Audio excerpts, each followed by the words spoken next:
કેમ છો વિદ્યાર્થી મિત્રો? હું ઇન્ફિનિટી પરિવાર તરફથી મિયેશ ચૌહાણ તમારું સ્વાગત કરું છું આજે એક નવા વિડીયો સાથે. હવે આપણો આગળનો જે વિડીયો હતો ઇંગ્લિશ ગ્રામરમાં ડાયરેક્ટ અને ઇનડાયરેક્ટ, આ એનો જ એક ભાગ છે. તો સૌથી પહેલાં ડાયરેક્ટ અને ઇનડાયરેક્ટની જે વાત કરીએ તો ડાયરેક્ટ અને ઇનડાયરેક્ટનો કોન્સેપ્ટ હું તમને થોડો ઘણો રિવાઇઝ કરાવી દઉં. તો ડાયરેક્ટ ઇનડાયરેક્ટનો મતલબ શું થાય કે એક પ્રકારનો ચુગલી પ્રકારનો કોન્સેપ્ટ છે. કેમ ચુગલી પ્રકારનો કોન્સેપ્ટ તમને કહું કે ધારો કે તમે પરીક્ષા ખંડમાં બેઠા છો, એક્ઝામમાં બેઠા છો, તમારો કોઈ ભાઈબંધ તમે જુઓ છો કે તમારા કોઈ ભાઈબંધ એક પાસે વાતચીત કરીને પરીક્ષામાં કોપી કરે છે, એટલે કે ચોરી કરે છે.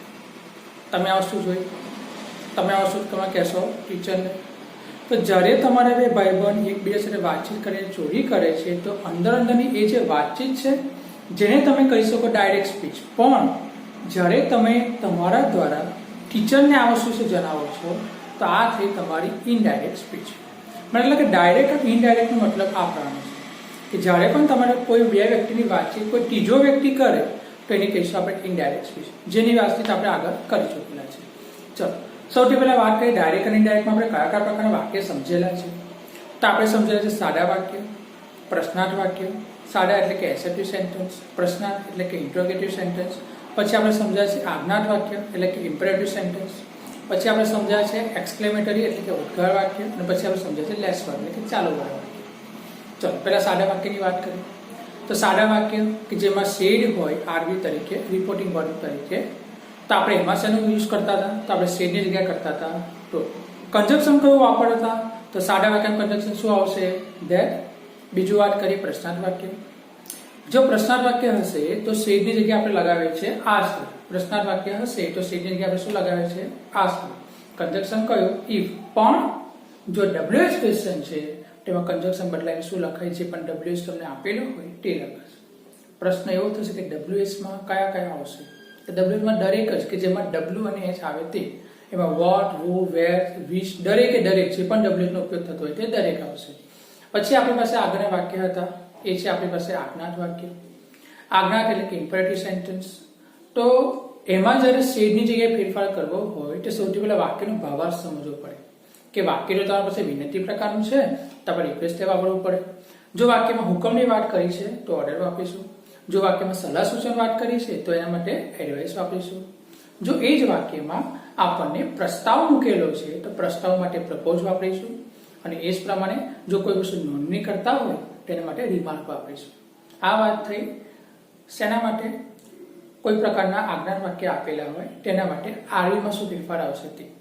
હવે આજ્ઞાર્થ વાક્યમાં આરવી તો સમજી લીધું, હવે એમાં શું હતું? કન્જક્શન. તો જો હકાર વાક્ય હોય તો કન્જક્શન શું આવશે? To, TO, to. અને જો નકાર વાક્ય હશે તો કન્જક્શન આવશે નોટ ટુ, નોટ ટુ. યાદ રાખજો. પછી આપણે વાત કરી હતી એક્સક્લેમેટરી સેન્ટેન્સ માટે. ચલો ફરી એકવાર એક્સક્લેમેટરી સેન્ટેન્સમાં શું આવશે? તો એક્સક્લેમેટરી સેન્ટેન્સ એ વાક્યના ભાવાર્થ પર ડિપેન્ડ કરે છે. જો કોઈ જગ્યાએ વાક્યમાં ખુશીની લાગણી વ્યક્ત થતી હોય તો તે માટે એક્સક્લેમ વિથ જોય લગાવશું. જો દુઃખની લાગણી વ્યક્ત થતી હોય તેના માટે એક્સક્લેમ વિથ સોરો આવશે. એક પણ જો કોઈ જગ્યાએ આશ્ચર્યની વાતચીત હોય તેના માટે એક્સપ્લેન વિથ સરપ્રાઇઝ આવશે. અને એ પ્રમાણે આપણી પાસે અલગ અલગ ભાવાર્થ જે પણ તમારા આવતા હોય તમે મૂકી શકો. હવે એમાં કન્જક્શન કયું આવશે? તો ઉદ્ગાર વાક્યમાં કન્જક્શન આપણી પાસે આવે છે એ છે ધેટ. પછી આપણે આ એક નવું વાક્ય સમજાતા એ હતું લેટ વાળું વાક્ય, LET, લેટ. લેટનો મતલબ છે ચાલ. હવે જો લેટમાં વાત કરીએ તો એ પણ એ જ પ્રમાણે કે વાક્યનો ભાવાર્થ શું છે એ પ્રમાણે એમાં સેડ ટુની જગ્યા પર કન્જક્શન, સેડ ટુની જગ્યા પર અલગ અલગ રિપોર્ટિંગ વર્બ મૂકશે. એમાં પણ રિક્વેસ્ટર આવી શકે, ઓર્ડર આવી શકે, ઘણા બધા છે આપણી પાસે એમાં. અને એ પ્રમાણે કન્જક્શન કયું વાપરીશું? તો લેટની અંદર કન્જક્શન આપણે વાપરી શકીએ ટુ. તો બેઝિક કોન્સેપ્ટ કે જે આપણે આગળ ભણેલા છે એક નાનકડી વાત મારે તમને યાદ કરાવવાની છે તે એકવાર સમજાવી લો, પછી આપણે આગળ એક્ઝામ્પલ સમજીએ. એ વસ્તુ છે કારમાં ફેરફાર. કારમાં ફેરફાર ક્યારે આવશે ને ક્યારે નહીં આવે? તો પહેલા ક્યારે આવશે તે બતાવો. જો સાદો વર્તમાન કાળ છે એટલે કે સિમ્પલ પ્રેઝન્ટ ટેન્સ છે તો ફેરવીશું આપણે સિમ્પલ પાસ્ટ ટેન્સ એટલે કે સાદા ભૂતકાળમાં. જો સાદો ભૂતકાળ એટલે કે સિમ્પલ પાસ્ટ ટેન્સ છે તો શેમાં ફેરવીશું? પૂર્ણ ભૂતકાળ એટલે કે પરફેક્ટ પાસ્ટ ટેન્સ. એ પ્રમાણે જો પૂર્ણ વર્તમાન કાળ છે, પરફેક્ટ પ્રેઝન્ટ ટેન્સ છે, તેને શેમાં ફેરવીશું? પરફેક્ટ પાસ્ટ ટેન્સ, પૂર્ણ ભૂતકાળમાં. જો ચાલુ વર્તમાન કાળ છે તો ફેરવીશું ચાલુ ભૂતકાળમાં. ચાલુ વર્તમાન એટલે કે પ્રેઝન્ટ કન્ટિન્યુઅસ ટેન્સ. ચાલુ ભૂતકાળ એટલે કે present past, perfect past tense. Okay, sorry, continuous past tense. ચલો તો આ બધી વાત થઈ કારમાં શું ફેરફાર આવે છે તેના માટે. હવે આપણે આગળ ઉદાહરણ દ્વારા સમજીએ. હવે આપણે આગળના એક વિડીયોમાં સમજ્યા હતા કે અલગ અલગ વાક્ય હોય તો તમે કેવી રીતે ઇનડાયરેક્ટમાં ફેરવો છો તે. હવે આજનો આપણો જે ટોપિક છે એ ખરેખર તમને ઘણા બધા પ્રકારના એક્ઝામ્પલ્સ આપેલા હશે, એટલે કે પેરેગ્રાફ ટાઈપમાં કે 3 થી 4 વાક્ય સાથે હશે અને હવે આપણે એને કેવી રીતે ઇનડાયરેક્ટમાં ફેરવીશું એ આપણે સમજીએ. ચલો તો ધ્યાન આપજો. જોજો મેં તમને એક વાક્ય લખીને આપેલું છે, એક આપણો કોન્સેપ્ટ છે કે Ram says what are you doing, કે રામ કહે છે કે તું શું કરે છે. આ વાક્ય જો પ્રશ્નાર્થ છે, પ્રશ્નાર્થમાં મગજમાં સ્ટ્રાઇક થવું જોઈએ. શું આવશે? પ્રશ્નાર્થ વાક્ય હોય તો હંમેશા આસ્ક્ડ આ. ઓકે, પ્રશ્નાર્થ વાક્ય હોય તો હંમેશા શું આવશે? આસ્ક્ડ આવશે. ચલો તો આપણે લખશું રામ આસ્ક્ડ. ચલો કોની સાથે વાક્ય છે? રામ જય સાથે. તો રામ આસ્ક્ડ જય. ઓકે, પ્રશ્નાર્થ વાક્ય છે. આપણને ખબર કે જો પ્રશ્નાર્થ હોય તો ડાયરેક્ટ ફેરવાશે નહીં. પહેલા શું કરવું પડે? એને સાદામાં ફેરવવું પડે. તો જો વોટ આર યુ ડુઈંગ, તો સાદામાં ફેરવતા શું બનશે આપણી પાસે? વોટ પછી કરતા આગળ એટલે કે યુ આપણી પાસે આગળ આવશે. તો what you are doing, what you are doing. તો વાક્યને પૂરું કરી આગળ જોજો. રામ આસ્ક્ડ જય વોટ, કંજક્શન પ્રશ્નાર્થમાં શું આવશે? ઈફ. પણ ક્યારે? WH ના હોય ત્યારે. WH આપણે રકમમાં આપેલું જ છે તો રકમમાં પ્રમાણે આપણે શું લખવું પડશે? વોટ જ લખવું પડશે. ઓકે, તો જોજો ભાઈ યુ આર ડુઈંગ. યુ કોના પ્રમાણે બદલાશે? સાંભળનાર કોણ? સાંભળે છે કોણ? જય. જય કોણ છે? છોકરો. છોકરો માટે શું લખાય? હી. બરાબર ને? યુ કોના પ્રમાણે બદલાશે? સાંભળનાર પ્રમાણે. સાંભળે છે કોણ? જય. જય કોણ છે? છોકરો. છોકરા માટે શું વપરાય? હી. તો લખશું હી. પછી જો શું છે? Are doing. આર ડુઈંગ શેના માટે વાપરીશું? આર ડુઈંગ છે પ્રકારનો ચાલુ વર્તમાન કાળ. ફેરફાર થતા આવશે ચાલુ ભૂતકાળ. તો થશે આર ડુઈંગ થશે વોઝ ડુઈંગ. ચલો પહેલું વાક્ય પૂરું થયું. પહેલું વાક્ય શું હતું? પ્રશ્નાર્થ. જય જા બોલે છે, મતલબ કે જે પેલા પ્રશ્ન પૂછ્યો તેના જવાબમાં જય બોલે છે. જ્યાં જવાબમાં બોલે તો શું લખવું પડે? રિપ્લાય.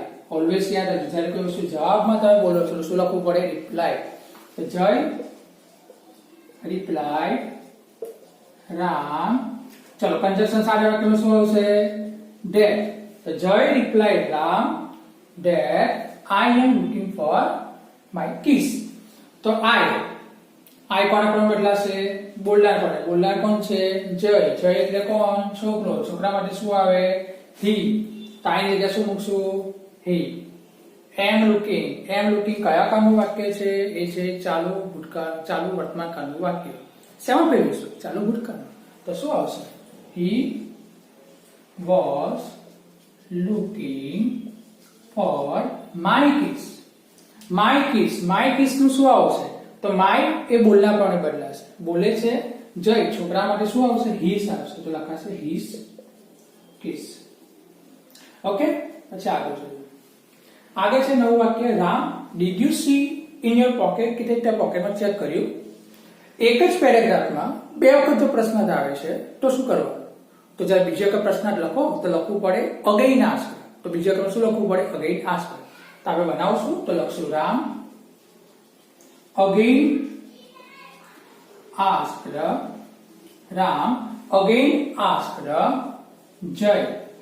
ચલો પ્રશ્નાર્થ ચિહ્ન છે, કંજક્શન કયું? ઈફ. ઓકે, પ્રશ્નાર્થ વાક્ય છે. શરૂઆત કેવી થાય? પહેલા સાદામાં ફેરવવું પડે, પછી એમાં આગળ રૂપાંતર થાય. ચલો વાક્ય છે did you see in your pocket. સાદામાં ફેરવો. કરતા આગળ તો યુ આગળ આવી જશે તો લખશું યુ. ડીડ અને સી ને ભેગા કરશું તો ડીડ અને સી ભેગા થાય તો થઈ જાય ભૂતકાળ. સો ઇન યોર પોકેટ. ચલો તમે ધ્યાન રાખજો. You so in your pocket ને આપણે ઇનડાયરેક્ટ સૂત્રમાં ફેરવવું છે. ચલો યુ છે કોના પ્રમાણે બદલાશે? સાંભળનાર પ્રમાણે. કોણ સાંભળે છે? જય. જય છે છોકરો, એના માટે શું આવશે? હી. પછી આગળ જો સો કયા કાળનું વાક્ય છે? સો બતાવે છે કે તે સાદો ભૂતકાળનું વાક્ય છે. જો સાદો ભૂતકાળ હોય તો શેમાં ફેરવીશું? પૂર્ણ ભૂતકાળમાં. આ પૂર્ણ ભૂતકાળમાં શું આવે? તો પૂર્ણ ભૂતકાળની વાક્ય રચના આપણને ખબર છે કે એમાં આવે હેડ અને પાસ્ટ પાર્ટિસિપલ. શું આવશે? પૂર્ણ ભૂતકાળમાં હેડ અને પાસ્ટ પાર્ટિસિપલ. ચલો તો સો છે તેના માટે વાપરીશું હેડ અને સી જે સી નો ભૂતકાળ છે એનું પાસ્ટ પાર્ટિસિપલ શું થાય કે થશે seen. એનો થશે seen in your pocket. your સાંભળ્યા પ્રમાણે સાંભળે છે જય તેના માટે આવશે છોકરા માટે his pocket. તો મિત્રો આ હતું એક એક્ઝામ્પલ કે જેમાં આપણે ઇન્ડેક્સ રીતમાં ફેરવ્યું. ચલો નવા એક્ઝામ્પલ સમજીએ. ચલો મિત્રો હવે આપણે આગળ એક નવું એક્ઝામ્પલ સમજીએ. ધ્યાન આપજો. એક્ઝામ્પલમાં છે કે teacher what is your name. Teacher કહે છે કે તારું નામ શું છે. વાક્ય કયા પ્રકારનું છે? પ્રશ્નાર્થ પ્રકારનું છે. જો પ્રશ્નાર્થ વાક્ય છે તો સૌથી પહેલા આપણે એને સાદામાં ફેરવીશું. જો WH તો છે તો આપણે લખશું વોટ એવા ને એવા. What is your name. જે કરતા થાય કે શું આપણે શું સાદામાં ફેરવા માટે યોર નેમ એ કરતા થશે ને ઈ જ આપણી પાસે પાછળ હશે. બરાબર ને? કરતા થાય કે યોર નેમ આવે ઈ જ આપણું આવશે પાછળ. ચલો તો ધ્યાન આપીએ. શરૂઆત કરીએ. ટીચર પ્રશ્નાર્થ છે તો આપણું શું આવશે આગળમાં? આસ્ક. Teacher ask. કોની જો વાતચીત ચાલે છે? સ્ટુડન્ટ સાથે. તો ટીચર તો હવે આ તો teacher ask the student. Conjunction આપણે શું આપીશું? ઇફ. પણ એ અગર WH આપેલું છે તો ઇફ વપરાશે ના. WH તો આપવું પડશે. શું આપીશું? વોટ. પછી જે યોર નેમ ઇઝ તો યોર નેમ છે એનું શું કેવી રીતે કરશું? તો યોર તો યુ જે છે તે સાંભળના પ્રમાણે કોણ છે? સ્ટુડન્ટ. સ્ટુડન્ટ નામ શું આપ્યું છે?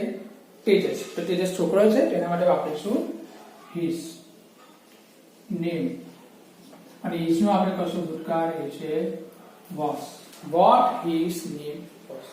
આગળ પ્રશ્નાર્થ છે તમે જવાબ આપેલો છે તો લખીએ આપણે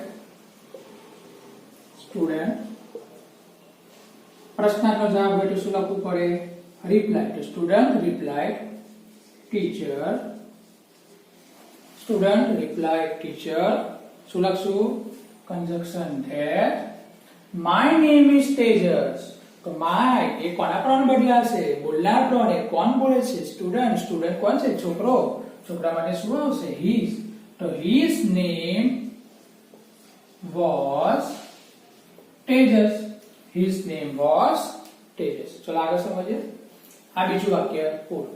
ત્રીજા વાક્યમાં જો ત્રીજું વાક્ય જો ટીચર પ્લીઝ કમ હિયર. તો વાક્ય જોતા જ આપણને ખ્યાલ આવે કે વાક્યમાં પ્લીઝ કમ હિયર છે ક્રિયાપદથી શરૂઆત થાય છે. હવે જ્યારે કોઈ વાક્યમાં જો ક્રિયાપદથી શરૂઆત થતું હોય તો આપણે સમજેલા છે કે ક્રિયાપદથી શરૂઆત હંમેશા આજ્ઞાત વાક્યમાં થાય. આજ્ઞાત વાક્યમાં સૌથી પહેલા ભાવાર્થ સમજવો પડે. પ્લીઝ આપેલું છે એટલે કે વિનંતીવાળું વાક્ય છે. જો વિનંતીવાળું વાક્ય છે તો આપણે વાપરવું પડે રિક્વેસ્ટેડ. કન્જક્શન તો આજ્ઞાત પ્રકારના વાક્યમાં કન્જક્શન ટુ આવે. તો ચલો સમજો.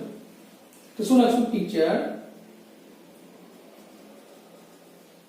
શું લખશું? Requested student. કન્જક્શન કયું આવશે? ટુ. Come here. કમ નું શું ફેરવીશું? કમ નું થશે ગો અને હિયર નું શું થશે? ધેર. હે ને? કમ નું ગો અને હિયર નું ધેર. આ હતું આપણું છે બીજું વાક્ય. ચલો સમજો આ વાક્ય. હવે આપણી પાસે આ પ્રકારનું એક એક્ઝામ્પલ છે. રાગીની હાઉ આર યુ. પ્રશ્નાર્થ વાક્ય છે. સૌથી પહેલા આપણે સાદા ફેરવવાનો પ્રયત્ન કરશું. ચલો હાઉ આર યુ. સાદા ફેરવતા શું મળશે? સૌથી પહેલા તો હાઉ કરતા એટલે કે યુ આપણા આગળ આવશે તો લખાશે યુ અને આ. તો જોજો રાગીની asked Alpa. રાગીની asked Alpa. Conjunction કયું આવશે? ઇફ. પણ અહીંયા તો WH છે તો WH લખવું પડે. તો શું લખશું આપણે? How you are. યુ સાંભળના પ્રમાણે કોણ સાંભળે છે? અલ્પા. તો અલ્પા માટે વાપરીશું સી અને આગળ તમારું થશે વોઝ. ચલો Alpa says I am fine. ઉપર પ્રશ્નાર્થ વાક્ય હતું. નીચેનો જવાબ આપીએ છીએ તો શું લખવું પડે? અલ્પા જવાબ આપે છે શું લખશું? Reply. Alpa replied રાગીની that I am fine. I નું કરશું ફેરફાર. શું કરશું? I બોલનાર કોણ છે? અલ્પા તો આવશે સી. એમ નું કરશું ભૂતકાળ was થશે આપણું fine. ઓકે. તો નેક્સ્ટ સમજીએ. રાગીની will you come with me. શું મારી સાથે આવશે? તો તો સૌથી પહેલા આ વાક્યને આપણે ફેરફાર કરવો પડશે. કેવી રીતે જોઈએ? તો લખશું આપણે કે રાગીની પ્રશ્નાર્થમાં શું આવશે? આસ્ક્ડ. પણ પ્રશ્ન તો બીજી વખત આવ્યો તો શું લખાય? Again asked. પ્રશ્નાર્થ જો બે વખત આવતો હોય વાક્યમાં તો અગેન આસ્ક્ડ બીજી વખત લખવું પડે, જે આપણે ધ્યાનમાં રાખવું. રાગિની અગેન આસ્ક્ડ અલ્પા. ચલો કન્જંક્શન વાપરવું પડશે. એ વાપરવું પડશે આપણી આગળ ઇફ. પહેલા વાક્ય છે એને આપણે સાદા ફેરવીશું. તો ધ્યાન આપજો, સાદા ફેરવો તો કરતા આપણો આગળ આવે તો યુ આપણે આગળ આવશે.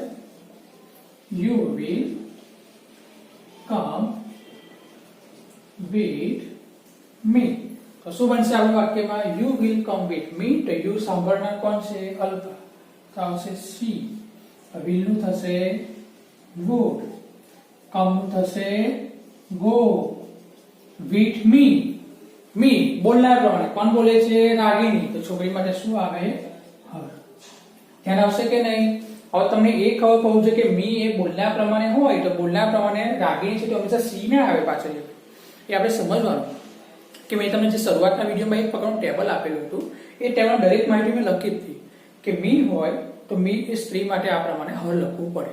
ઓકે, એક નવો એક્ઝામ્પલ જોઈએ. ધ્યાન ચલો મિત્રો ધ્યાન આપજો. Kid says what are you doing. શરૂઆતથી પ્રશ્નાર્થ વાક્યથી સૌથી પહેલા એને ફેરવીશું સાદા વાક્યમાં. સાદા વાક્યમાં લખશું આ પ્રમાણે કે વોટ કરતા આગળ એટલે કે યુ આપણી પાસે આગળ યુ આર ડુઇંગ. ઓકે, તો જો તો કિરીટ પ્રશ્નાર્થ વાક્ય છે એટલે આપણે શું લખવું પડશે? આસ્ક્ડ. તો કિરીટ આસ્ક્ડ કોને કહે છે? સીમાને. કિરીટ આસ્ક્ડ સીમા. પ્રશ્નાર્થ વાક્ય છે તો કન્જંક્શન શું મૂકવું પડશે? ઇફ. પણ આપણી પાસે WH છે તો WH મૂકશું. લખશું what you are doing. you સાંભળનાર પ્રમાણે સાંભળે છે કોણ? સીમા. સીમા કોણ છે? છોકરી. છોકરી માટે શું આવે? સી. પછી જો શું લખેલું છે? are doing. હવે are doing એ કયા કાળનું વાક્ય છે? તો એ છે ચાલુ વર્તમાન કાળ. શેમાં ફેરવીશું આપણે? ચાલુ ભૂતકાળમાં. તો આપણે શું લખશું? she was doing. આગળ સમજીએ. પ્રશ્નાર્થ છે તો એનો સામે જવાબ આપવામાં આવે છે સીમા દ્વારા. તો સીમા શું કરશે? રિપ્લાય. તો Seema replied Kirit that I am reading a book. I બોલનાર પ્રમાણે કોણ બોલે છે? સીમા. સીમા છે છોકરી, તેના માટે આવશે સી. પછી જો am reading. am reading કયા કાળમાં આવે? ing નું રૂપ તો હંમેશા ચાલુ વર્તમાન કાળમાં આવે. ચાલુ વર્તમાન કાળનું શેમાં ફેરવીશું? ચાલુ ભૂતકાળમાં. તો આવશે was reading a book. ચલો કિરીટ પાછો એક સવાલ પૂછે છે can you help me.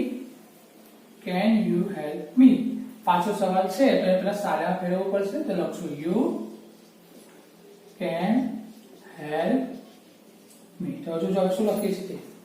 Kirit again asked સીમા. કિરીટ પાછું સીમાને પૂછે again asked સીમા. કન્જંક્શન કયું? if. પ્રશ્નાર્થ છે એટલા માટે. you can help me. you કોણ છે? સાંભળનાર કોણ છે? સીમા. સીમા કોણ છે? છોકરી. છોકરી માટે શું આવે? સી. can નું શું કરશું? could. help અને છેલ્લે me. તો me એટલે કે બોલનાર કોણ? કોણ બોલતું હતું એને? કિરીટ. કિરીટ માટે શું આવે? છોકરા માટે he. તો આ થયું એનું ઇનડાયરેક્ટ સ્પીચમાં રૂપાંતર. ચલો હવે આગળ ચલો તો ધ્યાન આપજો. હવે આગલું વાક્ય આપણી પાસે આ પ્રમાણે છે ગૌરવ whose house is this. પાછી એક પ્રશ્ન શરૂઆત છે પ્રશ્નાર્થ વાક્યથી. તો સૌથી પહેલા સાદા ફેરવીશું. સાદા ફેરવતા whose house એક આખો શબ્દ છે, એમાં કોઈ ફેરફાર ના આવે. આ જગ્યાએ આપણે થોડું ધ્યાન આપવાનું છે કે WH ક્વેશ્ચનમાં એક which છે કે દાખલા કે લખતા ને which color. which વાળા જે પણ વાક્ય છે એની સાથે જે પણ શબ્દ જોડાયેલો હોય તે આખા શબ્દ તરીકે લેવાનો. એ જ વસ્તુ whose-માં પણ છે. તો whose house તેને એક આખા શબ્દ તરીકે લેવાનું. એ આપણે હંમેશા ધ્યાનમાં રાખવાનું. તો તમે આ જગ્યાએ ચૂક કરી ગયા તો તમારા જવાબમાં ભૂલ આવશે. ઓકે, તો whose house પછી કરતા કોણ થશે? this. તો this આગળ આવશે અને એ જ આપણું પાછળ આવશે. ચલો વાક્ય બનાવી ધ્યાન આપજો. આ પણ વાક્ય બનશે ગૌરવ asked કોને કહે છે અંકિતા ગૌરવ asked અંકિતા કંજક્શન કયું આવશે if પણ આપણી પાસે શું છે whose wh ક્વેશ્ચન છે તો whose જ લખવું પડશે આપણે કે whose house this is this નું શું થશે આપણે that this નું શું થશે આપણી પાસે was આ તો આપણને ખબર જ છે ચલો આગળ વધીએ અંકિતા જવાબ આપે છે શું લખાય અંકિતા રિપ્લાય અંકિતા જવાબ આપે શું લખાશે અંકિતા રિપ્લાય કોને બોલે છે ગૌરવને Ankita reply Gaurav that it belongs to Mr. Verma હવે અહીંયા જે આ છે ને belongs to belong ખરેખર યાદ રાખજો belongs ખરેખર એક સાદા વર્તમાનકાળની રચના છે જે ફેરવતા બને છે સાદા ભૂતકાળમાં તો આપણે belongs ને ફેરવીશું સાદા ભૂતકાળમાં તો થશે belonged આપણને to Mr. Verma બરાબર આગળ જો ગૌરવ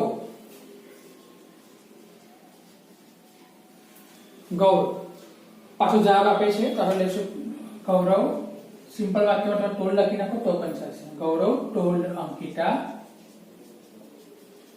હવે હું તમને કહું છું કે મેં કીધું કે તમે ટોલ્ડ લખશો તો પણ ચાલશે હવે ખરેખર એવું છે કે જ્યારે અલગ અલગ પ્રકારના વાક્ય આપેલા હોય કારણ કે આ વાક્યનો ભાવાર્થ આખો અલગ હોઈ શકે તો તમે ટોલ્ડની જગ્યા પર અલગ અલગ પ્રકારના ક્રિયાપદનો ઉપયોગ તમે કરી શકો પરંતુ એટલું યાદ રાખવાનું કે જો તમારે કોઈ પણ પ્રશ્નને સહેલાઈથી પૂરો કરવો છે તો આ જગ્યા પર તમારે ભૂલ નહીં કરવાની મતલબ કે જો ટોલ્ડ છે તો કોઈ વાંધો નહીં ટોલ્ડનું ટોલ્ડ જ રાખવાનું તમે આ જગ્યાએ રિક્વેસ્ટ કે બીજા કોઈ પણ શબ્દ લખો તેમાં કોઈ જગ્યા પર ખોટું કરવાનું નથી ઓકે ચલો તો Gaurav told Ankita that I think I એ બોલનાર પ્રમાણે બદલાશે બોલનાર કોણ છે ગૌરવ તો લખશો he think કયા કાળમાં આવે છે સાદા વર્તમાન કાળમાં તો શેમાં ફેરવીશું સાદા ભૂતકાળમાં તો he thought he what નું એ જ પ્રમાણે વર્ક છે સાદા વર્તમાન કાળમાં ફેરવીશું સાદા ભૂતકાળમાં તો he worked in my father's office my બોલનાર કોણ છે ગૌરવ ગૌરવ માટે શું આવે માય પ્રમાણે છોકરા માટે his આવશે તો his father's office તો આપણી પાસે અલગ અલગ પ્રકારના અમુક એક્ઝામ્પલ જે તમને સમજાવવાના હતા તે હવે તમે એક્ઝામ્પલ જોજો એની બને તેટલી વધારે પ્રેક્ટિસ કરજો કે જેને કારણે તમારો કોન્સેપ્ટ ક્લિયર થાય બરાબર અને જો તમને જરૂર લાગે તો મને જો જણાવજો એક નવા વિડીયો સાથે તમારી સમક્ષ આવીશ થેન્ક યુ